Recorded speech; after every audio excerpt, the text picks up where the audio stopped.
Hello, ಎಲ್ರಿಗೂ ನಮಸ್ಕಾರ. ಎಲ್ಲರೂ ಹೇಗಿದ್ದೀರಾ? ಪ್ರತಿಯೊಬ್ಬರು ಚೆನ್ನಾಗಿರಬೇಕು. ನಾನು ಚೆನ್ನಾಗಿದ್ದೀನಿ. ನನ್ನ ವಿಡಿಯೋ ನೋಡೋ ಮೊದಲು ಒಂದು ಲೈಕ್ ಕೊಟ್ಟು ಸಬ್ಸ್ಕ್ರೈಬ್ ಮಾಡಿಕೊಂಡು ಬೆಲ್ ಬಟನ್ ಪ್ರೆಸ್ ಮಾಡಿ. ಬಾಣಲೆಗೆ 3 ಚಮಚ ಎಣ್ಣೆ ಹಾಕಿದ್ದೀನಿ. ಎಣ್ಣೆ ಹಾಕಿ ಒಂದು 8-10 ಎಸಳು ಬೆಳ್ಳುಳ್ಳಿ ಹಾಕ್ಕೊಂಡು ಚೆನ್ನಾಗಿ ಸ್ವಲ್ಪ ಕೆಂಪಾಗೋವರೆಗೆ ಹುರ್ಕೊಂಡಿದ್ದೀನಿ. ಆಮೇಲೆ ಈರುಳ್ಳಿ ಹಾಕಿ ಸ್ವಲ್ಪ ಬಾಡಿಸ್ಕೋಬೇಕು. ಈರುಳ್ಳಿ ಸ್ವಲ್ಪ ಬಾಡಿದ ಮೆಂತ್ಯ ಜಾಸ್ತಿ ಹಾಕ್ಕೊಳ್ಬಾರ್ದು, ಜಾಸ್ತಿ ಹಾಕಿದರೆ ಕಹಿ ಬರುತ್ತೆ. ಹದವಾಗಿ ಹುರ್ಕೊಳ್ಬೇಕು. ಸ್ವಲ್ಪ ಕೆಂಪಾದರೆ ಸಾಕು. ಅದ್ರ ಜೊತೆಗೆ ಖಾರಕ್ಕೆ ಬೇಕಾದಷ್ಟು ಒಣಮೆಣಸಿನಕಾಯಿ ಹಾಕ್ಕೊಂಡು ಹುರ್ಕೊಳ್ಬೇಕು. ಕಡಲೆಬೇಳೆ ಸ್ವಲ್ಪ 1 ಟೀ ಸ್ಪೂನ್ ಆಗುವಷ್ಟು, ಅರ್ಧ ಟೀ ಸ್ಪೂನ್ ಆಗುವಷ್ಟು ಉದ್ದಿನಬೇಳೆ ಹಾಕಿದ್ದೀನಿ. ಎಲ್ಲವನ್ನು ಚೆನ್ನಾಗಿ ಹುರ್ಕೊಳ್ಬೇಕು. ಇವಾಗ ಹುರಿದಾದ್ಮೇಲೆ ಟೊಮೆಟೊ 1 ಕಟ್ ಮಾಡಿ ಹಾಕಿದ್ದೀನಿ. ಮಸಾಲೆಗೆ ಏನೇನು ಬೇಕು ಎಲ್ಲ ಹಾಕ್ಕೊಂಡು ಚೆನ್ನಾಗಿ ಹುರ್ಕೊಂಡಾದ್ಮೇಲೆ 1-1.5 ಚಮಚ ಧನಿಯಾ ಪೌಡ್ರ್, ಶೇಂಗಾ ಬೀಜ ಹಾಕ್ಕೊಳ್ತಾ ಇದ್ದೀನಿ. ಫಸ್ಟೇ ಹುರಿದಿಟ್ಟಿರೋದ್ರಿಂದ ಲಾಸ್ಟಲ್ಲಿ ಹಾಕ್ತಾಯಿದ್ದೀನಿ. ಶೇಂಗಾ ಬೀಜದಲ್ಲಿ ಪ್ರೋಟೀನ್ ಅಂಶ ಜಾಸ್ತಿ ಇದೆ. ಸಿಪ್ಪೆ ತೆಗಿಯಲ್ಲ, ಸಿಪ್ಪೆ ತೆಗೆದ್ರೆ ಪ್ರೋಟೀನ್ ಅಂಶ ಹೋಗುತ್ತೆ. ಸಿಪ್ಪೆಯಲ್ಲಿ ಹೆಚ್ಚು ಪ್ರೋಟೀನ್ ಅಂಶ ಇರೋದು. ಒಂದು ಬಾಣಲೆ ಇಟ್ಟಿದ್ದೀನಿ, ಎಣ್ಣೆ ಹಾಕಿದ್ದೀನಿ.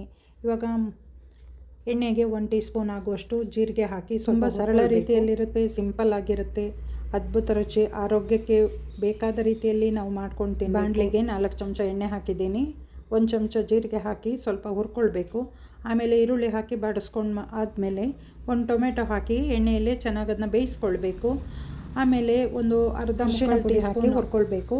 ಎಣ್ಣೆಯಲ್ಲೇ ಹದವಾಗಿ ಹುರಿಯೋದ್ರಿಂದ ಒಳ್ಳೆ ಪರಿಮಳ ಬರುತ್ತೆ. ಅದ್ರ ಜೊತೆಗೆ ಇವಾಗ ಸೊಪ್ಪು ಹಾಕಿ ಚೆನ್ನಾಗಿ ಹುರ್ಕೊಳ್ಬೇಕು. ಸೊಪ್ಪು ಆರೋಗ್ಯಕ್ಕೆ ತುಂಬ ಒಳ್ಳೆಯದು ಅಲ್ವಾ, ಕ್ಯಾಲ್ಶಿಯಂ ಜಾಸ್ತಿ ಇರುತ್ತೆ. ಎಲ್ರಿಗೂ ಗೊತ್ತಿರೋ ವಿಷಯನೇ, ಎಲ್ಲರೂ ಮಾಡ್ತಿರ್ತಾರೆ. ನನ್ನ ಕ್ರಮದಲ್ಲಿ ನಾನು ಸಿಂಪಲ್ಲಾಗಿ ಅಡುಗೆ ಮಾಡಿದ್ದೀನಿ. ಮುಚ್ಚಿಡೋಣ. ಇವಾಗ ಸ್ವಲ್ಪ ಬೇಯಲಿ. ಇವಾಗ ಮಸಾಲೆಗೆ ಹುರಿದು ಇಟ್ಟಿದ್ದೀವಲ್ವ, ಅದೆಲ್ಲ ತಣ್ಣಗಾಗಿದೆ. ಅದನ್ನ ಮಿಕ್ಸಿಯಲ್ಲಿ ನೈಸಾಗಿ ಪೇಸ್ಟ್ ಮಾಡ್ಕೊಳ್ಳೋಣ. ಈ ಕಡೆ ಬೇಯಿಸಿಟ್ಕೊಂಡಿದ್ದು ಬೆಂದಿದೆ ಬಟಾಣಿ ಮತ್ತು ಕಡಲೆಕಾಳು, ಅದನ್ನೂ ಸೇರಿಸೋಣ. ಕಾಳಲ್ಲಿ ಪ್ರೋಟೀನ್ ಅಂಶ ಜಾಸ್ತಿ ಇರುತ್ತಲ್ವ. ಚೆನ್ನಾಗಿ ಮಿಕ್ಸ್ ಮಾಡಿಕೊಂಡು ಒಂದು ಸರಿ ಬೇಯಿಸ್ಕೋಬೇಕು, ಕುದಿಸ್ಕೊಳ್ಬೇಕು. ಇವಾಗ ರುಬ್ಬಿಟ್ಟಿದ್ದೀವಲ್ವ ಮಸಾಲೆ ಮಿಕ್ಸ್, ಅದನ್ನೆಲ್ಲ ಹಾಕಿ ಸೇರಿಸ್ಕೊಳ್ಳೋಣ. ಎಷ್ಟು ಚೆನ್ನಾಗಿದೆ ನೋಡಿ ಕಲರೆಲ್ಲ. ಬ್ಯಾಡಿಗೆ ಮೆಣಸು ಹಾಕೋದ್ರಿಂದ ಒಳ್ಳೆ ಕಲರ್ ಬರುತ್ತೆ. ಚೆನ್ನಾಗಿ ಮಿಕ್ಸ್ ಮಾಡಿ ಕುದಿಯೋಕ್ಕಿಡೋಣ. ಸೊಪ್ಪು ಕಾಳು ಎಲ್ಲ ತುಂಬ ಒಂಥರ ಆರೋಗ್ಯಕರ ಅಡುಗೆ. ಪ್ರೋಟೀನ್ ಅಂಶ, ಕ್ಯಾಲ್ಶಿಯಂ ಎಲ್ಲ ಸಿಗುತ್ತಲ್ವ. ಅನ್ನ, ಚಪಾತಿ, ರೊಟ್ಟಿ ಎಲ್ಲದಕ್ಕೂ ಚೆನ್ನಾಗಿರುತ್ತೆ ಇದು. ಹೆಚ್ಚು ತೆಳ್ಳಗೆ ಮಾಡ್ಕೊಳ್ಬಾರ್ದು, ನೀರು ಮಾಡ್ಕೊಳ್ಬಾರ್ದು. ವಿಡಿಯೋ ನೋಡ್ತಿರೋರಿಗೆಲ್ಲ ಧನ್ಯವಾದಗಳು. ಇವಾಗ ಅದಕ್ಕೆ ಒಂದು ಅರ್ಧ ಚಮಚ ಗರಂ ಮಸಾಲೆ ಪುಡಿ ಸೇರಿಸಿದ್ದೀನಿ. ವಿಡಿಯೋ ನೋಡ್ತಿರೋರು ಈ ಕ್ರಮದಲ್ಲಿ ಒಂದು ಸರ್ತಿ ಮಾಡಿ ನೋಡಿ, ತುಂಬ ಇಷ್ಟವಾಗುತ್ತೆ. ನಿಮ್ಗೆ ಇಷ್ಟವಾದರೆ ಬೇರೆಯವರು ತುಂಬ ರುಚಿಯಾಗಿರುತ್ತೆ. ಒಂದು ಸರ್ತಿ ಟ್ರೈ ಮಾಡಿ ಅಂತ ಹೇಳ್ತೀನಿ. ಈ ಮಸಾಲೆಗೆ ಬಸಳೆ ಸೊಪ್ಪು ಇನ್ನೂ ಚೆನ್ನಾಗಿರುತ್ತೆ. ಬಸಳೆ ಸೊಪ್ಪು ಸಿಕ್ಕಿರಲಿಲ್ಲ, ಉಪ್ಪು ಹಾಕಿದ್ದೆ. ಇವಾಗ ಉಪ್ಪು ನೋಡಿಕೊಂಡು ಹಾಕ್ಕೊಳ್ಬೇಕು. ಬೇಕಾದರೆ ಸ್ವಲ್ಪ ಹುಣಸೆಹಣ್ಣಿನ ರಸನೂ ಹಾಕ್ಕೊಳ್ಬೋದು.